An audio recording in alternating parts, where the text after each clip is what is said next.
Do you think we've ever really come to terms, JOYA, with the end of empire? I'm not sure who we are in your question. If we're talking I think in fact, interestingly, I think all of us in different ways, actually. Yeah. If we're talking about the subjects of British Empire, curiously, I would say to a greater or lesser extent, we have.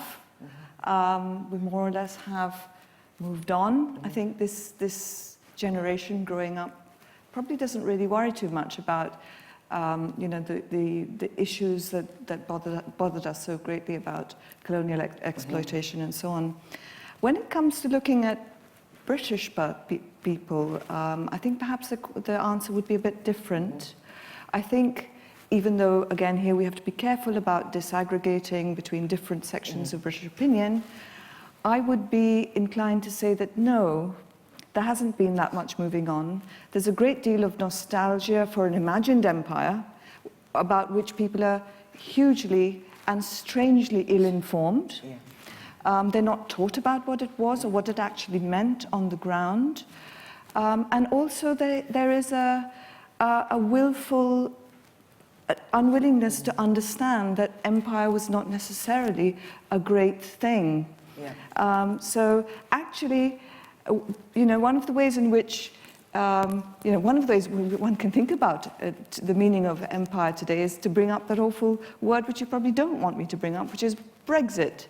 You know, when I woke up this morning, or when I woke up on the morning of Brexit, I thought, this is probably what 15th August 1947 felt like. Well, but yes, but yeah, without the violent overtones. But let me just bring in Alex.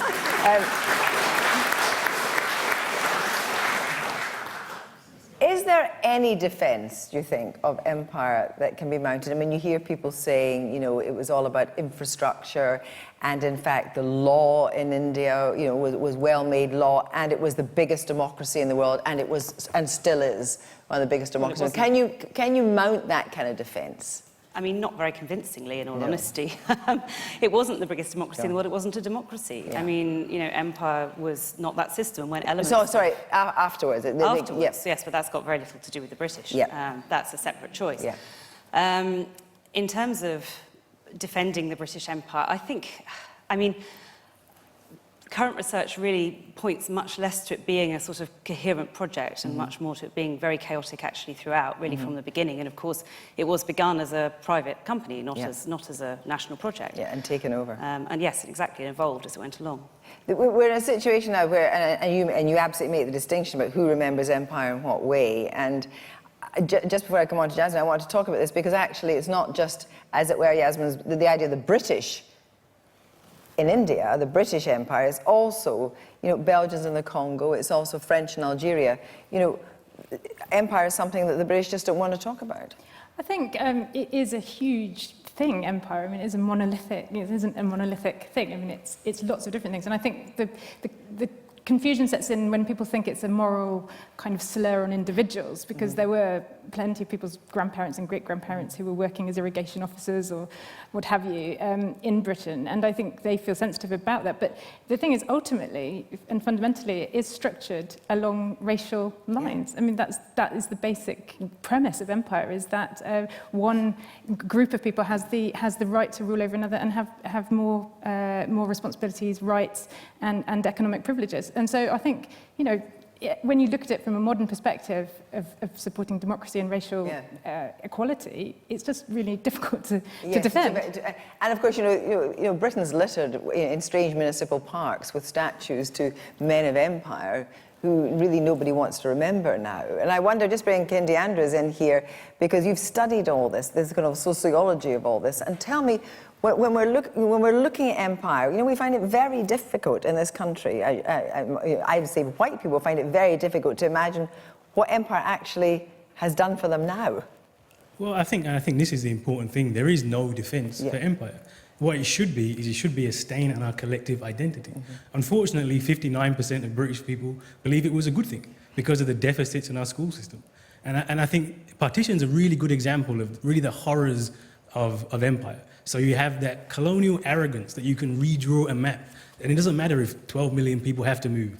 The same way you have the scramble for Africa. You have the callous disregard for black and brown lives that you see in the slave trade, you see in Africa, you see in India. And this is what empire is. It's horrific.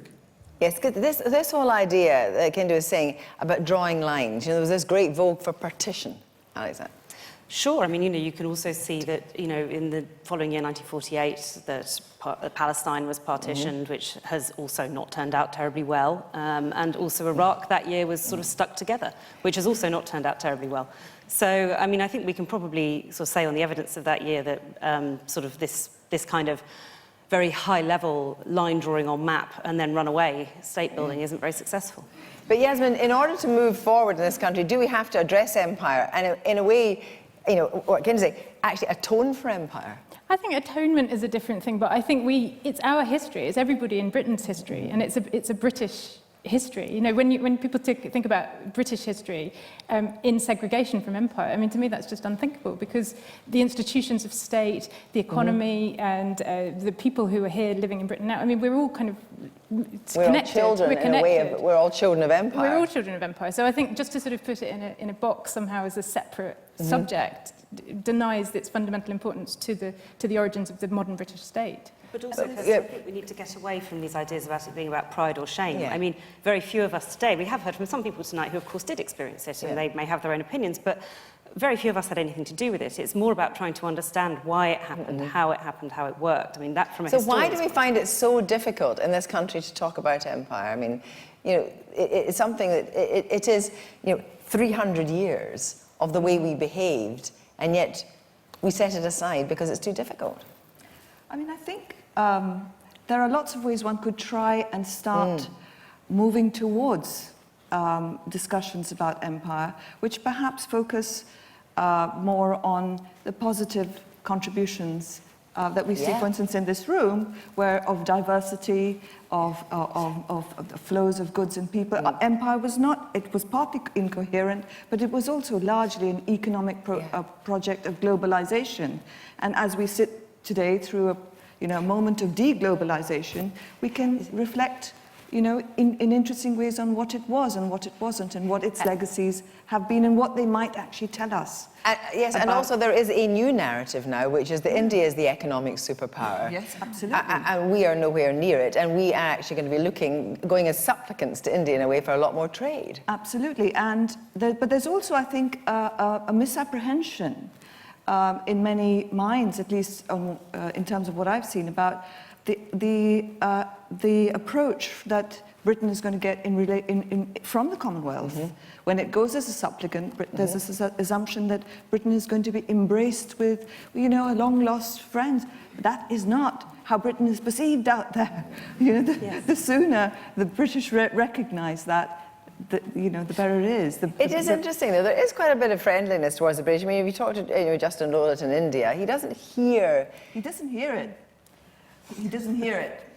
People are polite. But it's there. Alex? I think the term global Britain that Theresa May tried to use to rebrand is a term that's heard very, very differently in a lot of the world, where they remember global Britain quite sort of coherently. Yeah, and I mean, I've talked to Indian businessmen who would say, well, ask me about Europe. They want to deal with big blocks of commercial power. Thank you both. Thank you all very much indeed.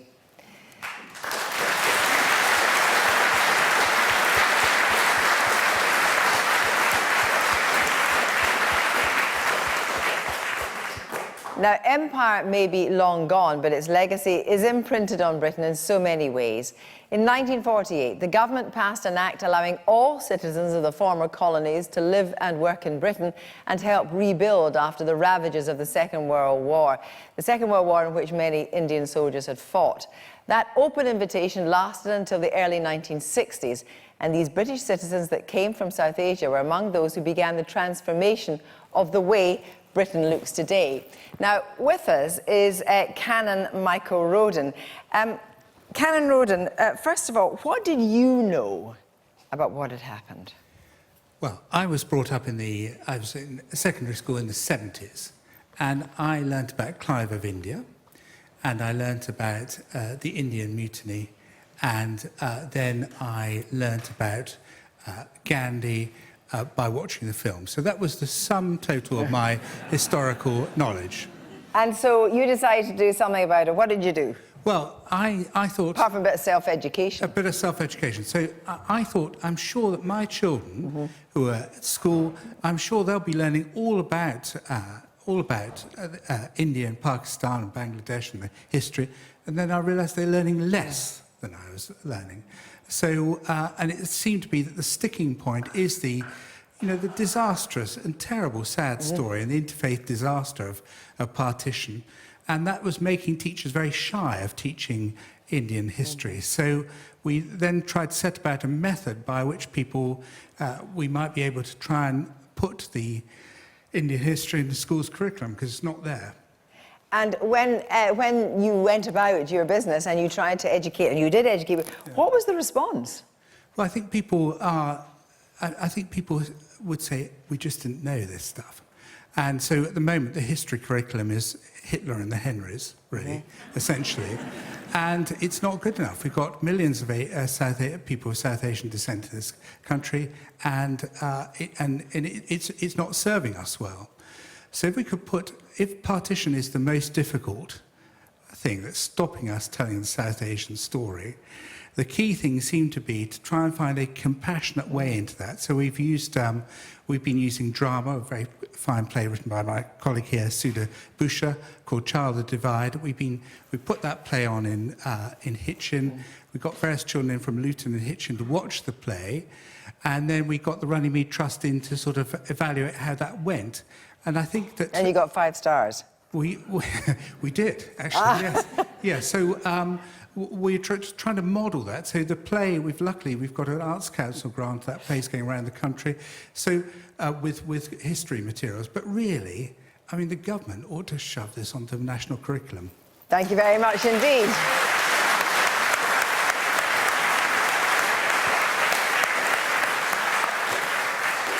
And to discuss this further, I'm joined by the composer, NITIN SAWHNEY, Shalina Jan Mohammed, author of Generation M and Love in a Headscarf, and the writer and broadcaster, Safraz Manzoor. Good evening to you all. These narratives that we have about partition in British Asian families, are they divisive? I think it's partly about whether they get heard. I think one of the interesting things about the 70th anniversary, as you picked up, is that people are hearing these stories. My mum's 84 and never talked about any of this stuff. I think part of it is that these stories are so traumatic that people didn't want to talk about it. There also, I don't think there is as much of this oral tradition, in a way, of storytelling. So in a way, the only way you can sort of own the past is if you know it. And at the moment, I don't feel that kids are taught it in schools. And for a long time, they haven't been taught it in their families either. But it's interesting you're saying your mum has talked about it for the first time, and has that been very difficult for her? I mean, what's been quite interesting in a way is that often you see, I mean, one of the things that's been interesting about the Radio 4 documentary and these programs and some of the guys and people you've been seeing, you see these people, they look old, and they look like, if you just walk past them, you might just think they're just sort of, benign individuals. And then you hear their stories and you see that there is horror and there is pain and there is these deep emotions.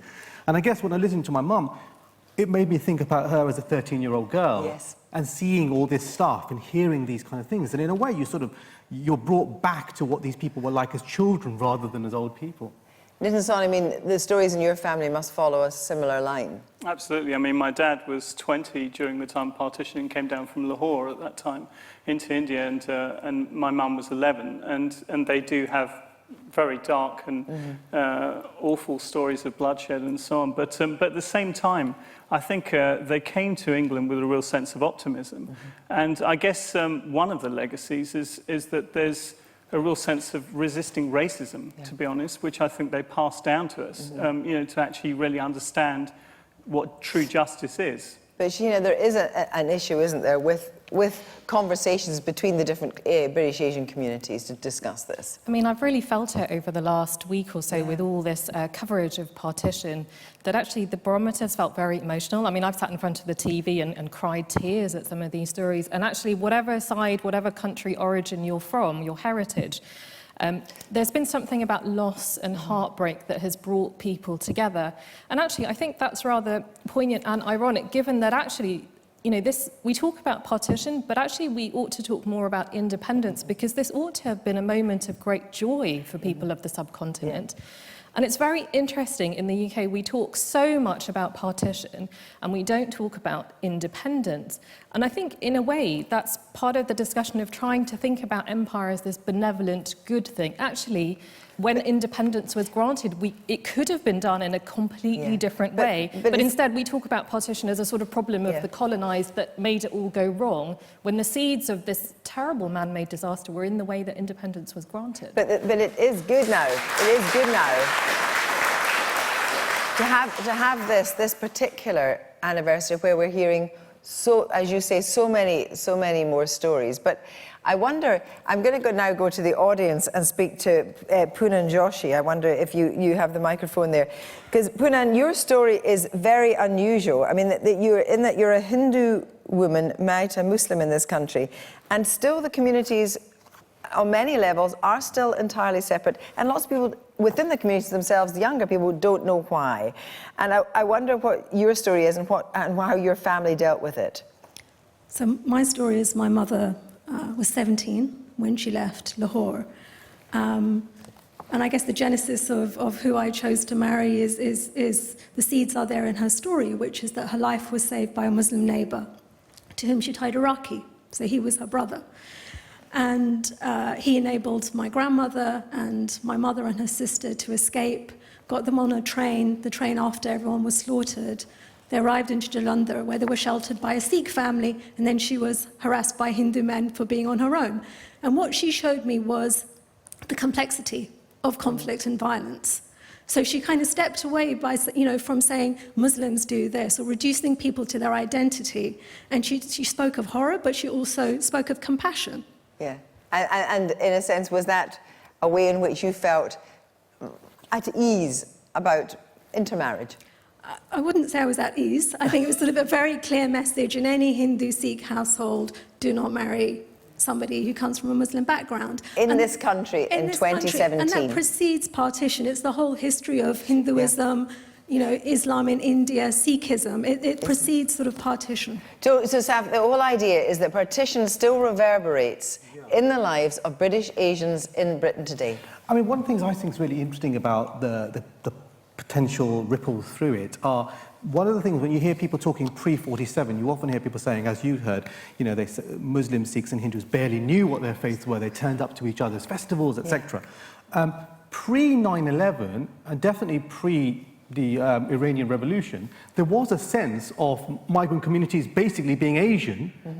And what's happened since 9/11 and after 7/7, as there has been that increased fragmentation and identification by religion, which is exactly what happened after 47. So there are these parallels of identification by faith now, as in post-47.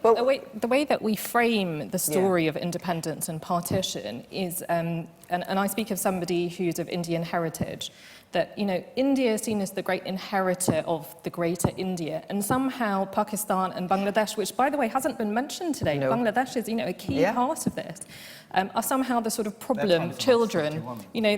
But it's all part of the same, but that's interesting. But they're sort of seen as the problem children, and that reflects back on the way that we talk about subcontinental communities. Like this week, The Sun published a column about the Muslim problem. So these echoes, have regenerated through the years. But one of the youngest members of the audience is HUSNUL. Now, HUSNUL, you're going to be very honest, and I'm going to ask you, what did you actually know about the homeland that your family inhabited? Well, I only knew when I was 8 years old that my grandmother came from India to Pakistan. But before then, I had no idea that they were at one country before. And I didn't know anything about empire. No one taught it to me, so I just didn't learn about it until I was 8. And your family never talked about the idea that they had come from one country and that it had been divided? Well, they might have done, but I probably wasn't listening because I was only 8. So. But I wonder, Nitin, if for a lot, because it's not taught in schools, and I wonder if the divisions that do exist because, indeed, many families don't talk about it to their children, and they think, well, just as Poonam said, all I know is that I'm not to marry a Muslim. Well, I have to say that I was incredibly lucky in that my parents were were very complimentary about other religions and were never, I mean, I was brought up as a Hindu, but at the same time, they always said that you should embrace all religion and all different ways of thinking. And actually, I grew up listening to great Qawwali music, to Panditji Ravi Shankar, to lots of different types of music. And music actually is, you know, somebody mentioned earlier on that food is something that we all have in common, but actually music as well, which is a great celebration of life. So do you think that divide that exists within the British Asian community can be closed without a reconciliation between India and Pakistan? Can it be done differently here? I personally think that this amnesia or ignorance that people have, partly through education, etc., I think there's an opportunity there as well. Because if people realised that there was a time pre-47 when they were together, if people realised the role that the British had in creating some of those problems, if they also realised the way that the ties that bind Britain and the subcontinent together, then perhaps some of the existential issues of identity facing the second and third could be perhaps alleviated. And I think that, you know, you were just talking about the idea of the Indians often having this idea of the Greater India. I think, coming from Pakistani heritage, I think there is an existential crisis of how do you feel loyal to a country that is younger than my mum? You know, how can you feel proud about something which is basically a made-up country? And so I think there are existential questions on that side as well. Do you think, Shia, that this is a defining moment, actually, and that the trauma of partition will never go away, but there's something in this anniversary that gives you hope? I think there's an opportunity because of the way that these human stories have been talked about, because actually it didn't matter which side of the divide your family came from, actually you suffered in that, and there was huge trauma, and that trauma continues in our generations today. But it's really important when we have the conversation about, you know, what was empire, how did it interact with India, that actually the broader British community is in that. This is not an Asian problem. No. This is a discussion that everybody needs to have with honesty, and we have to understand that actually the place we're in today with Britain and recognising our place in the world depends very much on understanding that. Thank you very much indeed.